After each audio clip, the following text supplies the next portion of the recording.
सेवा देखो जो इंटरनेशनल डे जो भाई भाव में कार्यक्रम कर निश्चित भाव में बहुत बढ़िया कार्यक्रम ओडार युवक आगामी दिन सशक्त हूँ ओडा को बढ़ा माटीर विकास ये अंचल कला संस्कृति सभ्यता ये अंचल संस्कृति परंपरा को नहीं आगू जातु ओडा निज दम रे ठिया हो ओडार युवक दादन खटिया बाहर को जातु ना ये ओडिशा रे ओडिया युवक माने निजे एम्प्लॉयमेंट जनरेशन करंतु एंटरप्रेन्योर होंतु ओडिशा रे इंडस्ट्री विकास हो ओडिशा रे सब प्रकार क्षेत्र में ओडिशा आगे रहू एवं जो कथा माननीय नरेंद्र मोदी कही जे सारा भारत वर्ष में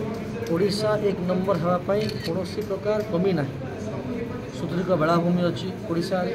अमाप खनिज संपद अच्छी ओडिशा टैलेंट अच्छी बहुत पिला बाहर को जाऊँगी आप देखिए ओडिशार अनेक अधिकारी केंद्रीय स्तर में भारत वर्ष में सारा पृथ्वी में बहुत भल भल जगार दायित्व अच्छा एवं ओडिशार ऐतिह्य गौरव आउ थे फेरी आसू एवं सशक्त ओडिशा समृद्ध ओडिशा हो ये कथार आज विचार मुझे रखी एवं ओडिशा को 2036 मसीह सारा भारत वर्ष में एक नंबर कर संकल्प नापी युवक वर्ग को आह्वान करी एवं यही वार्ता देकर आज ये कार्यक्रम योगदान कर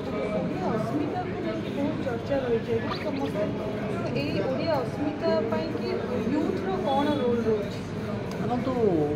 ओडिया अस्मिता कथा कहले से भितर निज भितर गोटे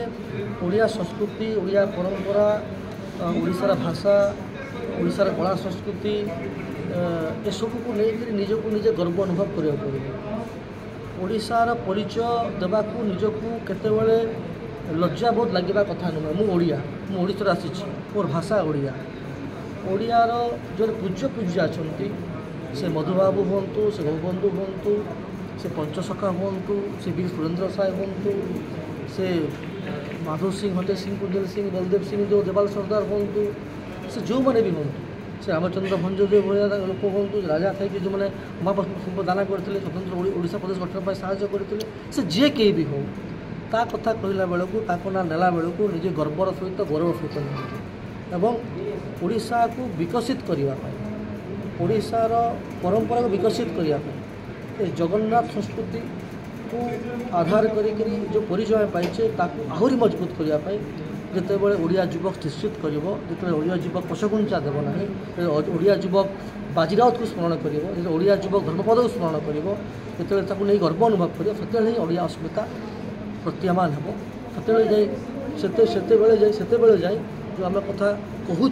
से कथा प्रतिपादित हम और आपण मैंने भी निज अनुभव करने दरकार जड़े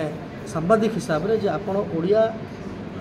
ओडिशा रही ओडिया सांबादिकता करी निज गर्व अनुभव करूँ ना आम ओडिशा रे ओडिया अस्मिता को नहीं गर्व अनुभव करूँ और ये कथा को लेकिन सारा विश्व परिचित कर धन्यवाद।